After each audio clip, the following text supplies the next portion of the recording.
Student, मैं Manikpuri sir, हमारे YouTube channel education hub में मैं आपका स्वागत करता हूं। जैसे कि हम पिछले टॉपिक्स में हमने अध्याय 1 विद्युत क्षेत्र और आवेश के बारे में पढ़ा, तो आज हम टॉपिक की आवेश जो होता है वो किस प्रकार से उत्पन्न होता है। हमने पिछले टॉपिक में ये देखा कि आवेश कितने प्रकार के होते हैं और किस प्रकार से वो व्यवहार करता है। हम इस टॉपिक में हम देखेंगे कि वह जो आवेश उत्पन्न हुआ है वो कैसे हुआ और किस कारण से होता है। तो हम जानते हैं कि प्रत्येक पदार्थ जो होता है वो अणुओं से मिलकर बना होता है, और ये भी जानते हैं कि जो अणु होते हैं वो कई परमाणुओं से मिलकर बना होता है, और उस परमाणु के जो केंद्रीय भाग को हम नाभिक कहते हैं। तो हम ये देख सकते हो कि यहाँ पर इलेक्ट्रॉन की उत्पत्ति का सिद्धांत, यानी इस प्रकार से आवेश के हमारा जो टॉपिक होगा वो आवेश के उत्पत्ति, यानी हम लोग कह सकते हैं यहाँ पर आवेश के उत्पत्ति का सिद्धांत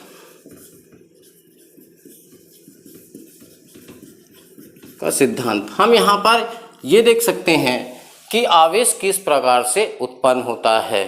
तो यहाँ पर जैसे यहाँ पर हम देख सकते हो कि जैसे हमने कहा कि पदार्थ जो होता है वो अणुओं से मिलकर बना होता है, और अणु जो होते हैं वो बहुत सारे परमाणुओं से मिलकर बना होता है।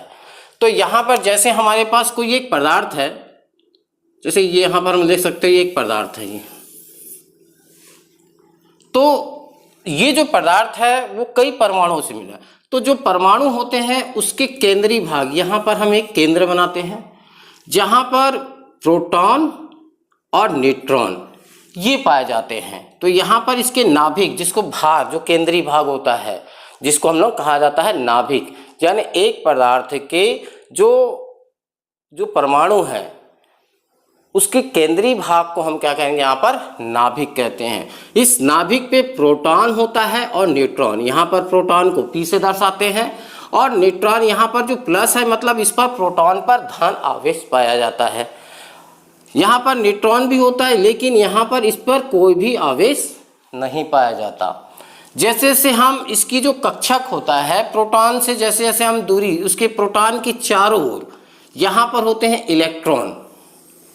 ये आप लोग यहाँ देख सकते हो, ये यहाँ पर इलेक्ट्रॉन पाया जाता है इसके चारों ओर। जैसे जैसे इसकी दूरी बढ़ती जाती है इलेक्ट्रॉन की, यहाँ पर इस तरह से ये इलेक्ट्रॉन है, यहाँ पर देख सकते हो ये इलेक्ट्रॉन हो गए। फिर ये धीरे धीरे इसकी कक्षक जो होती है वो बढ़ती जाती है।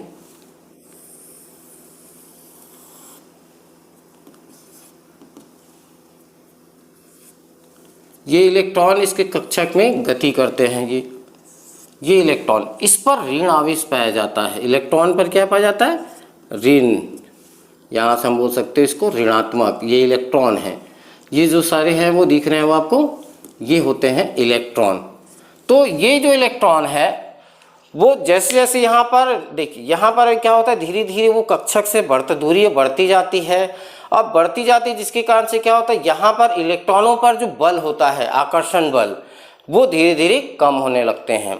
और जो सबसे नज़दीक होता है, जो नाभिक के पास वाले जो इलेक्ट्रॉन होते हैं वो इससे बंधे रहते हैं, जिसे यहाँ पर बोलते हैं इलेक्ट्रॉन बंध।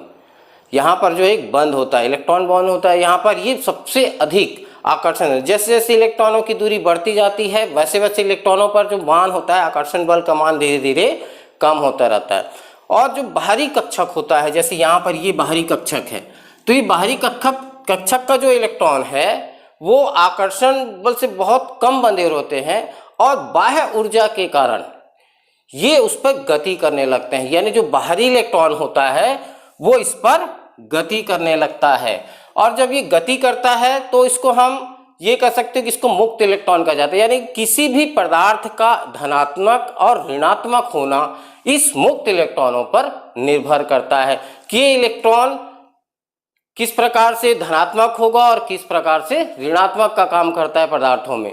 तो ये सारे का प्रभाव ये इलेक्ट्रॉनों के जो मुक्त इलेक्ट्रॉन होते हैं उनके कारण ही किसी भी पदार्थ में धनायन उत्पन्न होना या ऋण आयन उत्पन्न होना ये इस पर निर्भर करता है।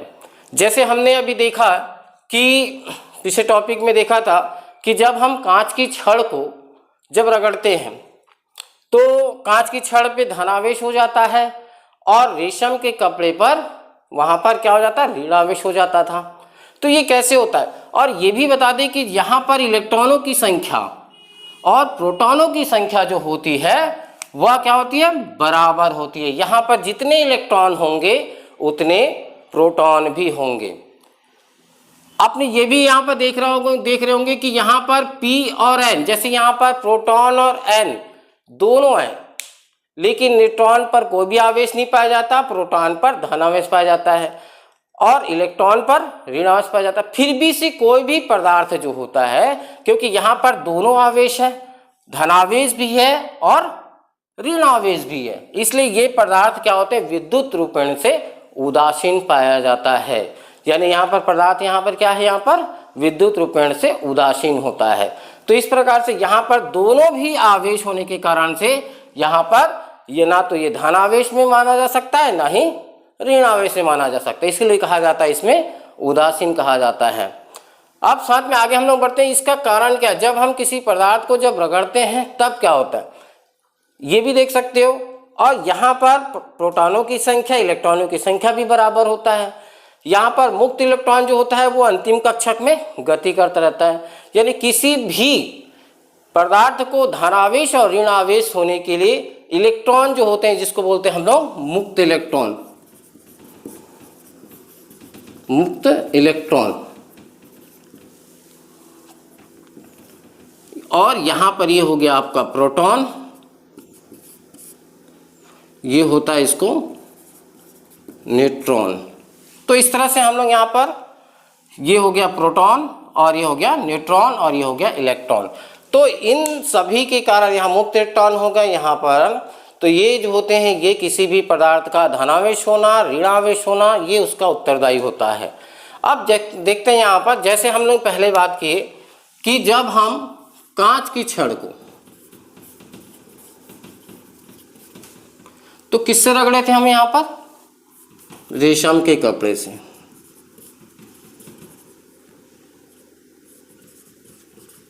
रेशम के कपड़े से।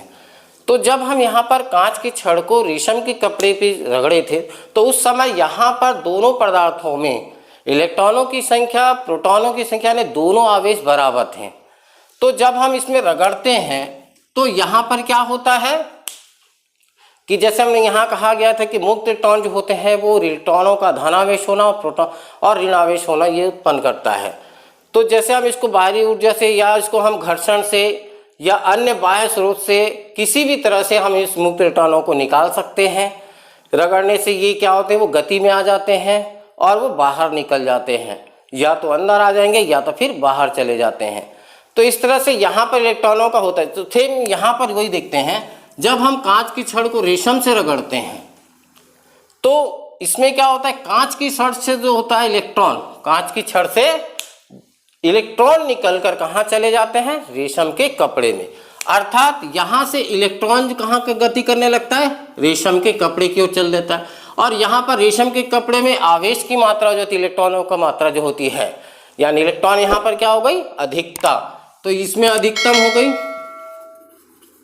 अधिकतम यानी इलेक्ट्रॉन क्या हो गया, अधिकतम हो गया। और इसमें क्या हो गया, कमी,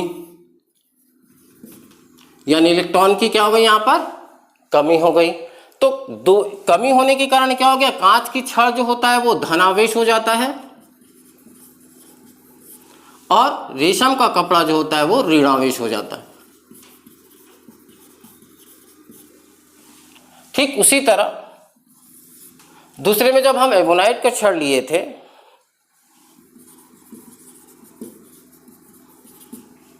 और दूसरा होता था ऊनी, तो यहां पर जब हम क्या करते हैं, ऊनी कपड़े से जब रगड़ते हैं तो इलेक्ट्रॉन कहाँ निकल जाता है, यहां आ जाता है। तो एबोनाइट में क्या होती है, इलेक्ट्रॉनों की अधिकतम हो जाती है और यहां पर कमी हो जाती है, इलेक्ट्रॉनों की कमी। तो यहां पर इलेक्ट्रॉन क्या हो गया, अधिक हो गया, यहां पर इलेक्ट्रॉन जो होते हैं वो कम हो जाते हैं। तो यहाँ पर इसमें ये क्या हो गया, इससे कमी कम, तो ये हो गया आपका, ये हो गया धनात्मक और ये हो गया आपका ऋणात्मक। इस प्रकार से किसी भी पदार्थ का धनावेश होना और ऋणावेश होना मुक्त इलेक्ट्रॉनों पर निर्भर करता है। तो इस प्रकार से हमने ये देखा कि आवेश का उत्पत्ति का जो सिद्धांत होता है वो किस प्रकार किसी भी पदार्थ को धनावेश होना और ऋणावेश होना ये मुक्त इलेक्ट्रॉनों पर ही निर्भर करता है। यानी हमने एक बार और इसको ये हम देख सकते हैं इसके बारे में। ठीक है, तो ये आज का ये टॉपिक है। इस पर कोई भी समस्या हुआ या कुछ भी आपको पूछना है कमेंट के माध्यम से हमें बता सकते हैं। कोशिश करेंगे कि ज़्यादा से ज़्यादा आपके कमेंट्स का उत्तर दें और आगे आपकी छोटी छोटी समस्याओं को भी हम पूरा कर सकें।